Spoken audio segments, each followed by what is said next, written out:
Assalamualaikum warahmatullahi wabarakatuh. A'udzu billahi minasyaitonir rajim. Bismillahirrahmanirrahim. Alhamdulillah. Wassalatu wassalamu ala Rasulillah wa ala alihi wa sahbihi wa man walah. Wala haula wala quwwata illa billah.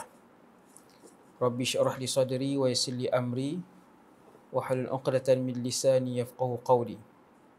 Allahumma hdi qalbi wa saddid lisani bihaqqi sayyidina Muhammad sallallahu alaihi wasallam.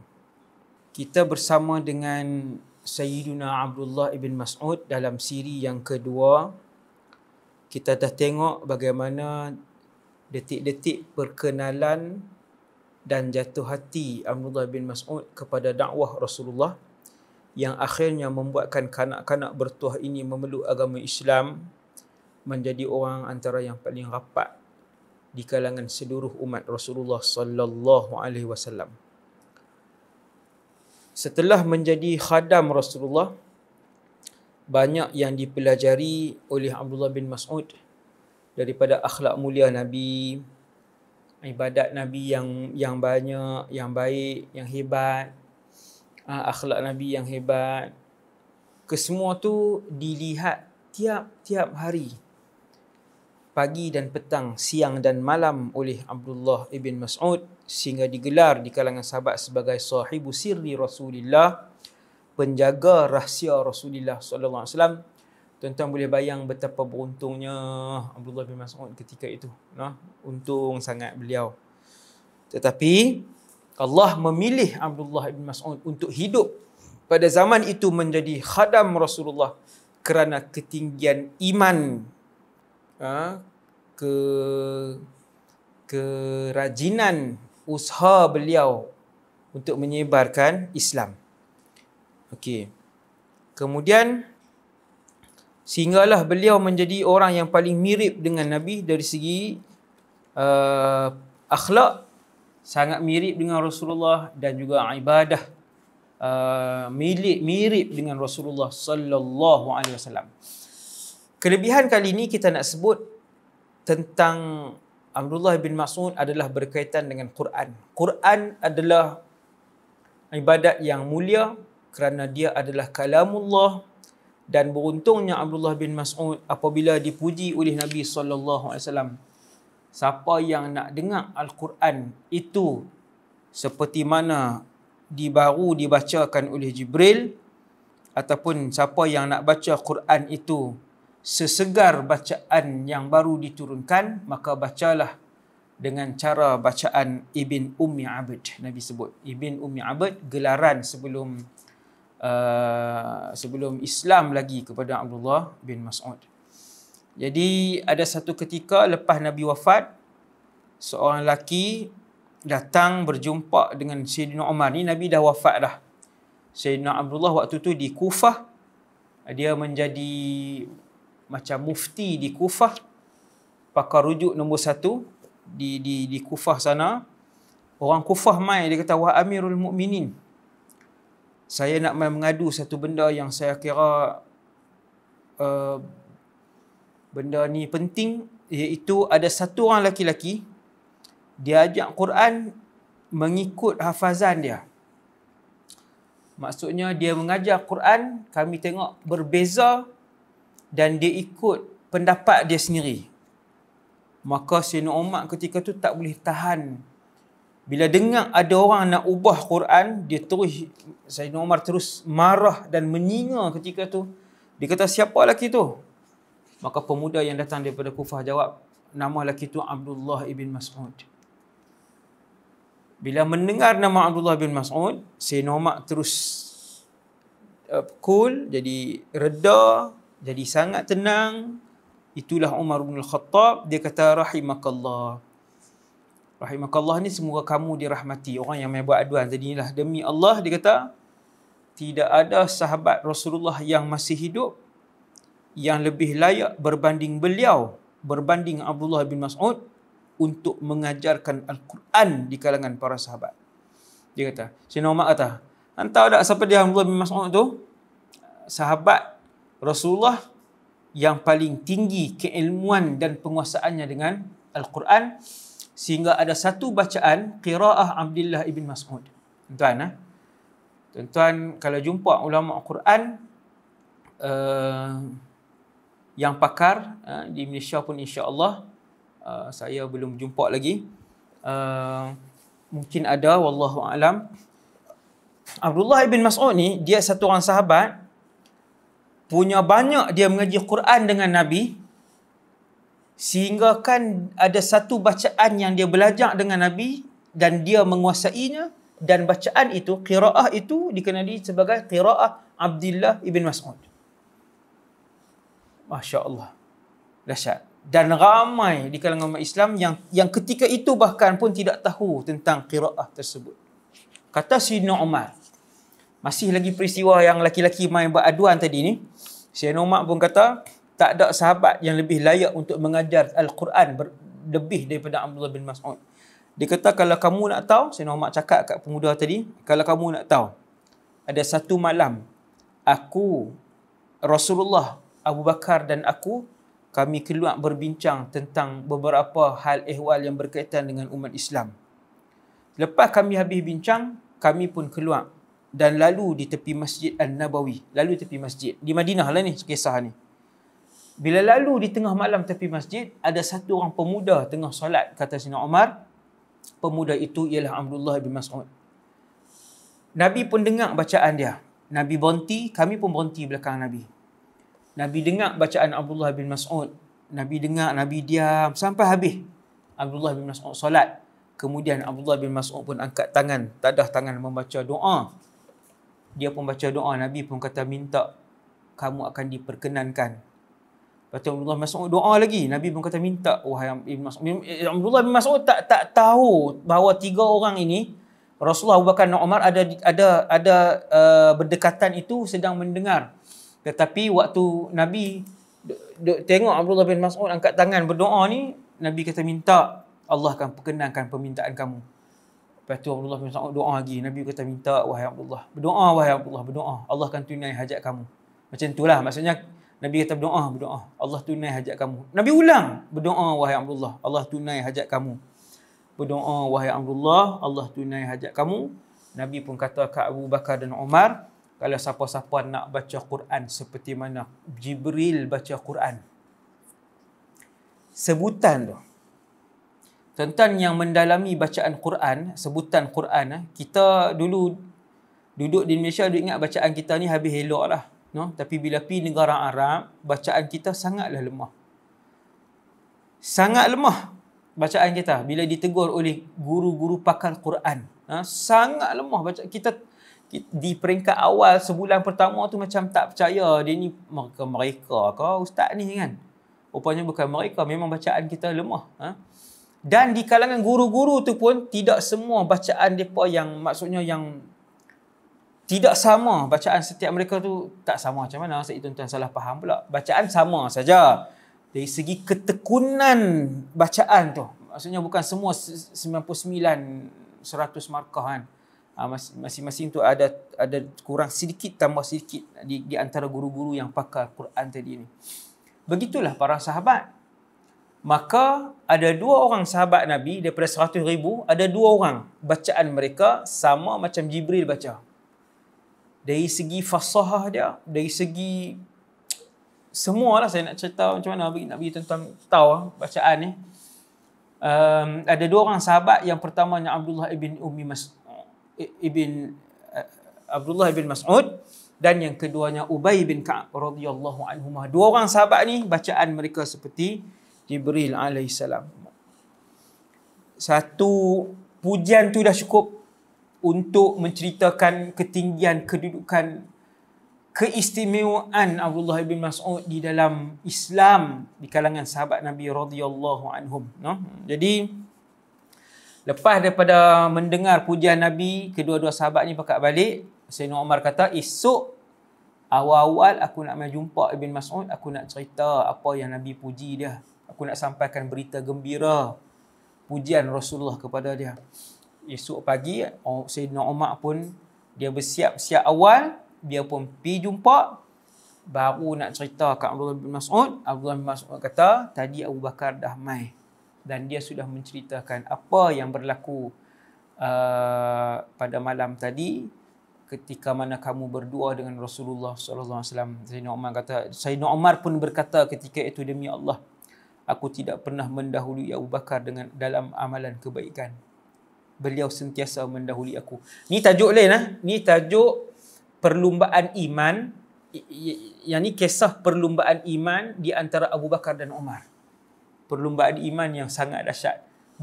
Kisah-kisah perlumbaan iman di kalangan sahabat ini boleh dibukukan menjadi satu buku. No? Kalau ada ustaz-ustaz yang rajin, ustaz-ustaz yang rajin, yang sempat perlumbaan iman di antara sahabat. Tuan-tuan boleh bubuh.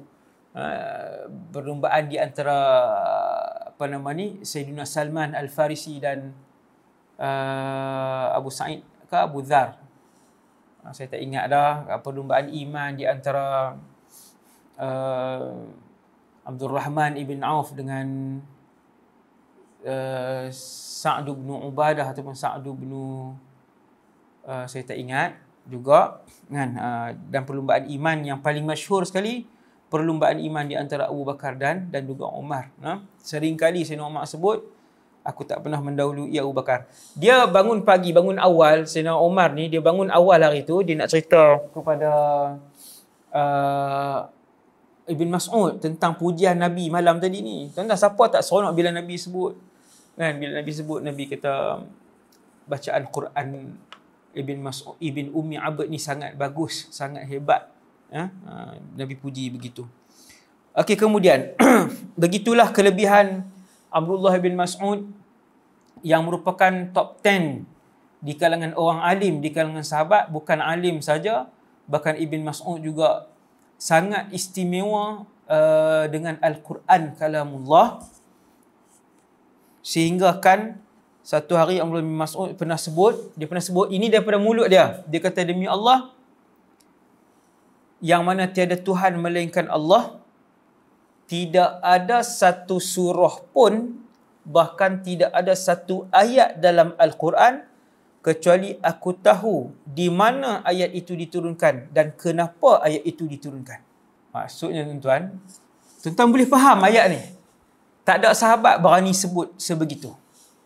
Termasuk Sayyidina Umar yang terkenal dengan ilmu. Sayyidina Umar ni juga seorang sahabat yang ahli fatwa, ulama di kalangan sahabat Sayyidina Umar bin Al-Khattab. Tapi dia pun tak berani nak sebut macam seperti mana yang Abdullah ibn Mas'ud sebut. Tidak ada ayat Quran, tidak ada surah dalam Quran yang turun kecuali aku tahu di mana dia turun, kenapa dia turun. Sekiranya aku tahu ada seseorang yang mengetahui Al-Quran lebih daripada aku, kata Ibn Mas'ud, nescaya aku akan menuntut dengan orang itu. Maksudnya dia akan pergi belajar dekat orang tu. Maksudnya ini menunjukkan kepada keilmuan Abdullah ibn Mas'ud. Satu ketika Sayyidina Umar dalam perjalanan ke Kufah. Dalam perjalanan malam, mereka meneruskan perjalanan rombongan khalifah, dia ada orang rombongan nak pergi ke Kufah. Kemudian mereka bertemu dengan juga satu rombongan Islam yang nak menuju ke Mekah, untuk mengerjakan haji. Jadi rombongan Sayyidina Umar ni daripada Madinah nak menuju ke Kufah. Di tengah-tengah perjalanan jumpa dengan satu rombongan Islam nak menuju ke Mekah untuk mengerjakan haji, tapi masing-masing tak tahu ni rombongan siapa, yang tu rombongan siapa. Sayyidina Umar pun waktu bertemu dengan rombongan tu, Sayyidina Umar bagi tahu kepada pegawai dia. Sayyidina Umar kata, tanya mereka daripada mana mereka datang. Abdullah bin Mas'ud waktu itu berada di dalam rombongan itu. Orang alim maksudnya. Dia pun bisik kepada pegawai dia, dia kata jawab kepada rombongan tu, kami daripada Fajjin Amiq. Itu bahasa Quran, tuan-tuan. Itu bahasa Quran. Tuan-tuan tengok dia menjawab dengan jawapan bahasa Quran. Daripada mana kalian? Sayyidina Umar suruh pegawai dia tanya. Pihak Abdullah bin Mas'ud jawab, min Fajjin Amiq, daripada pedalaman. Kemudian Sayyidina Umar kata, tanya mereka, ke mana mereka nak pergi? Ibn Mas'ud Suruh wakil dia jawab, ilal baitil atiq. Bahasa Quran ke Baitullah. Baitul Atiq ni gelaran kepada Kaabah. Kemudian Sayyidina Umar dia perasan sesuatu dah. Bila dia dengar dua jawapan ni, dia perasan sesuatu dah. Tapi dia tak pasti. Tetapi sesuatu benda dapat dihidu oleh Sayyidina Umar. Bila dua jawapan ni, jawapan Quran. Dia kata, terus Sayyidina Umar tanya. Sebab Sayyidina Umar juga seorang yang alim, berilmu. Dia kata, apa ayat Quran yang paling agung? Ayat yang bukan surah. Apa ayat Quran yang paling agung? Bin Mas'ud suruh jawab, Allahu la ilaha illa huwal hayyul qayyum. Betul jawapan tu. Sebab ada Abdullah bin Mas'ud dalam tu.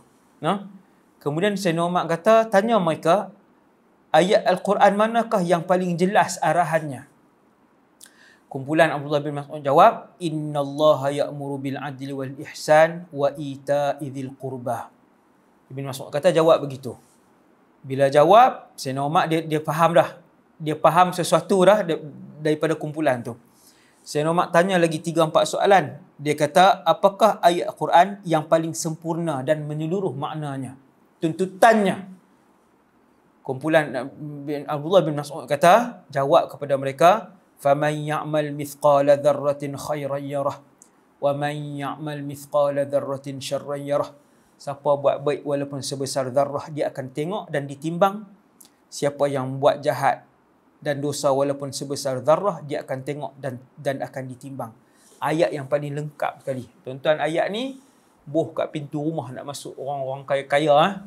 Pintu rumah kan besar. Kalau orang kampung, kan, bukan saya kata tak boleh, orang kampung tak boleh beramal. Selalunya yang berbuah ayat Quran, tulis cantik ni saya duk tengok lah kan. Rumah orang besar-besar ni yang ada iman, dia pakai berbuah ayat Quran. Macam-macam lah. Udkhuluha bisalamin aminin lah. Lepas tu hadza min fadli rabbi pun ada. No? Tuan-tuan boleh letak di depan rumah, dalam ruang tamu, kat ruang tamu pun boleh tulis ayat ni. Faman ya'mal mithqala dzarratin khairan yarah wa man ya'mal mithqala dzarratin syarran yarah. Ini adalah ayat yang paling menyeluruh orang panggil dalam Quran. No? Hanya waktu tu hanya ulama di kalangan sahabat saja yang pandai untuk menjawab. Kemudian Sayyidina Umar kata, apa ayat yang paling gerun dalam Quran? Ibn Mas'ud kata, baca, laisa bi amaniyikum wala amani ahli alkitab man ya'mal su'an yujza bihi, sampai akhir ayat. Sampai akhir ayat. Kemudian kata Sayyidina Umar, tanyakan kepada mereka ayat apa yang paling membangkitkan rasa berharap dengan rahmat dan pengampunan Allah. Ada satu ayat Quran yang ni pun bagus untuk kita semua, orang miskin ke orang kaya ke, saya minta maaf tadi ya. Orang tak kira lah siapa-siapa pun, print ayat ni cantik-cantik, bubuh ayat yang paling membangkitkan rasa pengampunan, rasa rahmat daripada Allah, iaitu ayat A'udzubillahi minasyaitonirrajim, surah Az-Zumar ayat 53. Qul ya ibadiyalladzina asrafu ala anfusihim la taqnatu min rahmatillah innallaha yaghfiru dzunuba jami'a innahu huwal ghafurur rahim. Wahai Muhammad, bagi tahu kepada umat kamu, wahai hamba-hambaku, iaitu hamba-hamba Allah, yang telah melampau batas terhadap diri mereka dengan perbuatan maksiat yang banyak, la taqnatu min rahmatillah, jangan berputus asa daripada rahmat Allah. Innallaha yaghfiru dzunuba jami'a, Allah itu mengampunkan dosa kesemuanya. Semua. 1000 tahun hidup buat dosa, Allah boleh ampun 1000 tahun. 60 tahun penuh dengan dosa siang dan malam, Allah boleh ampunkan semua jenis dosa. Jami'ah. Jami'ah ni maksudnya kesemuanya sekali. Kemudian habis dia tanya soalan, Umar bin Al-Khattab radhiyallahu anhu pun tanya, afikum Abdullah ibn Mas'ud, afikum Ibnu Mas'ud, apakah di kalangan kalian ni ada Ibn Mas'ud yang boleh jawab semua soalan dengan jawapan yang tepat dan betul ni? Rombongan tu pun jawab, ya, bersama-sama kami Ibn Mas'ud radhiyallahu anhu. Masya-Allah, hebat noh. Dengan jawapan tu, Sayyidina Umar yang juga hebat, dia tahu soalan ini hanya boleh dijawab oleh Ibn Mas'ud saja. Orang lain tak boleh jawab. Noh, soalan-soalan susah tadi ni. Sebab Sayyidina Umar juga seorang yang alim, noh. Waktu awal-awal masuk Islam dulu, Abdullah ibn Mas'ud ni satu orang yang dia bukan saja ulama di kalangan sahabat, banyak ibadat, warang, banyak zikir, banyak baca Quran, banyak bangun malam apa semua. Dia juga berani ketika mula masuk Islam. Sahabat-sahabat Nabi di Mekah berbincang, siapa nak baca ayat-ayat Quran ni untuk disebarkan kepada orang Quraisy. Sebab siapa baca, dia akan ditumbuk, dia akan dipukul, dia akan diseksa dan didera. Tapi siapa yang nak sebarkan, sampaikan dakwah ni, baca ayat Quran ni? Abdullah bin Mas'ud, dialah yang mengangkat tangan. Walaupun tubuhnya kerdil. Dia ni orang rendah. Dia ni orang yang rendah. Ringan je tubuh dia. Sama macam Bara' ibn Malik. Sahabat Nabi yang lain. Jadi Abdullah bin Mas'ud kata, saya yang akan membacakan ayat-ayat ini untuk menyampaikan ayat ini kepada orang Quraisy. Dia kata, wahai Ibn Mas'ud, tak apalah biar orang lain, sebab kamu tak ada keluarga di sini, kamu tak ada kabilah yang akan mempertahankan kamu kalau Quraisy pukul kamu, dera dan zalimi kamu, siksa kamu tak ada kabilah yang akan melindungi kamu. Abdullah bin Mas'ud kata, tak apa, Allah melindungi aku. Dia kata, Allah melindungi aku. Esok pagi, dia pun keluar pergi tempat orang Quraisy berimpun. Dia pun baca Bismillahirrahmanirrahim. Ar-Rahman 'allamal Qur'an, khalaqal insan, 'allamahul bayan. Baru baca takat tu, terterap lah. No? Quraisy dengar, dia baca ayat sihir Muhammad. Dia kata, dia pun ramai-ramai, dia pula kecil kan. Terak dah duduk di bawah, kena pijak, kena tendang, kena tumbuk apa semua. Berdarah-darah muka Ibn Ummi Abad, iaitulah Ibn Mas'ud. Dalam keadaan darah yang mengalir itulah dia pergi dekat sahabat-sahabat Rasulullah yang duduk setempat. Dia berkata, wahai Abdullah, tu kami pesan dah, kamu tak sesuai pergi baca ayat ni depan mereka, sebab mereka akan pukul kamu sampai jadi macam ni. Abdullah bin Mas'ud kata, pukulan ini tak ada apa-apa, demi Allah. Kalau kamu semua nak, esok pagi aku akan pergi lagi. Subhanallah. No? Kita baru bergaduh mulut je. Kita ni bawa Islam, orang baru duk kata kat komen je. Tak mau ceramah dah.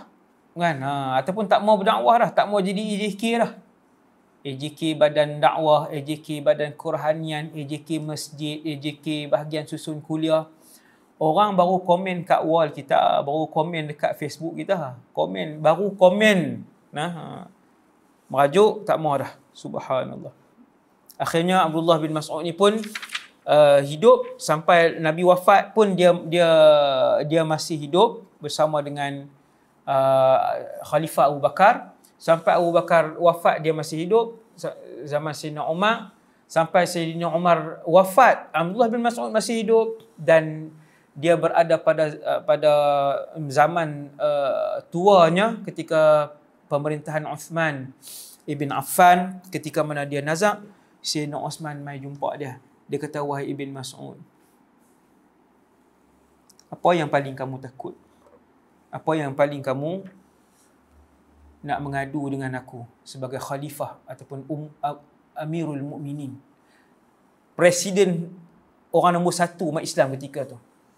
Mai ziarah Ibn Mas'ud, kedua-dua sahabat Nabi yang hebat, Uthman ibn Affan. Dia kata, wahai Ibn Mas'ud, apa yang kamu nak adu? Nak mengadu apa? Apa yang aku nak buat ni sementara kamu masih hidup ni, nazak? Dia kata, aku nak adu kepada kamu dosa aku. Yang kamu pun tak boleh buat apa dengan dosa aku, wahai Uthman. Kemudian Sayyidina Uthman tanya, apa yang kamu paling nak, wahai Ibn Mas'ud? Nak apa? Aku khalifah. Khalifah maksudnya perbendaharaan dengan segala. Hang nak apa? Ibn Mas'ud kata, aku nak rahmat Tuhan aku, wahai Uthman. Tuan-tuan tengok jawapan para sahabat. Bukan bermaksud sahabat hanya mendahulukan akhirat dan jadi orang yang buta dunia, tak maju, ketinggalan, tidak. Sahabat manusia yang mendahulukan akhirat dan Allah, dan mereka mentadbir dunia satu ketika dulu. Hati-hati orang Islam yang ada pemikiran. Ada pemikiran, ni geng akhirat saja ni, geng ni geng tasbih duduk dalam masjid. Tak boleh pegang komputer, tak boleh memimpin, tidak. Itu pemikiran kolot yang salah, yang perlu diperbetulkan. Satu orang Islam ketika mana dia betul-betul pegang dengan Allah, bergantung dengan Allah, disiplin dengan akhirat dan sebagainya, maka dialah yang paling maju di depan sekali untuk membimbing. Bila Sayyidina Osman tanya benda apa yang paling kamu nak adu kat aku, dia kata dosa. Benda apa yang paling kamu nak minta, dia kata rahmat Allah. Kalau macam tu, kata Sayyidina Osman, wahai Abdullah bin Mas'ud, aku nak perintahkan supaya diberikan kepada kamu duit bulanan yang kamu tak pernah ambil selama ni, yang menjadi hak kamu. Bin Mas'ud kata tak perlu, aku dah nasab. Sayyidina Osman kata, duit itu wahai Abdullah, kami boleh berikan kepada anak-anak yang kamu tinggalkan. Kamu ada anak perempuan. Kata Ibn Mas'ud, wahai Osman, Amirul Mukminin, apakah kamu takut anak-anak aku jadi miskin? Sesungguhnya aku tak pernah takut anak-anak aku menjadi miskin, kerana aku menyuruh mereka membaca surah Al-Waqi'ah pada setiap malam. Kisah ni ada tuan-tuan. Kerana aku pernah mendengar Rasulullah sallallahu alaihi wasallam bersabda, sesiapa yang membaca Al-Waqi'ah setiap malam, dia tidak akan ditimpa kefakiran buat selama-lamanya. Selepas beberapa hari daripada ziarah Uthman ibn Affan kepada Ibn Mas'ud itu, maka Ibn Mas'ud pun menghembuskan nafasnya yang terakhir dalam keadaan lidahnya basah dengan Quran dan basah dengan zikrullah. Inna lillahi wa inna ilaihi raji'un. Ghafarallahu lahu wa radiyallahu 'anis sahabati kullihim. Aqulu qali hadza astaghfirullahal azim li wa lakum. Sekadar itu dulu, semua kita mengambil iktibar yang panjang, yang besar daripada kisah sahabat. Wassallallahu ala sayyidina Muhammad wa ala alihi wasallam. Subhanakallahumma bihamdik asyhadu an la ilaha illa anta astaghfiruka wa atubu ilaik. Assalamualaikum warahmatullahi wabarakatuh.